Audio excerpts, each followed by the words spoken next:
Now, Kim, I usually like to address coaches as coach, but I gotta talk to you person to person. Kim, I know you didn't speed past Coach Yo after a loss during Black History Month. Matter of fact, the handshake was shorter than Black History Month. And before y'all say, don't make this a race thing, this is America. These are professionals in high spaces. We have to look at the optics. And if the roles were reversed, I would have gotten push notifications from ESPN, Apple News. Fox would be picking this up right now. Y'all know the script? Then we get into the post-game presser, and Coach Caldwell speaks as though she was okay with the outcome of the game.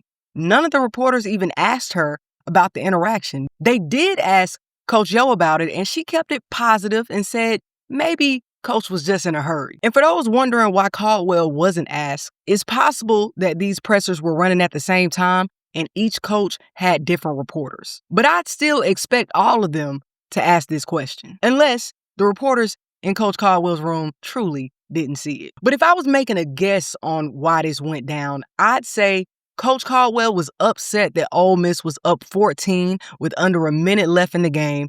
And it's an unwritten rule in basketball where coaches and players don't try to add on to the score and just let the time run out. But instead, Cody McMahon and all the rest of the starters were still in the game, and Coach Yo was actively calling plays, attempting to score. In fact, McMahon ended up going to the free throw line off of a shot attempt in their final possession. So, stat padding, if you will. I can see that as being annoying, and we know players can be sensitive about this unwritten rule. See Kayla McBride. But at the end of the day, have some decorum.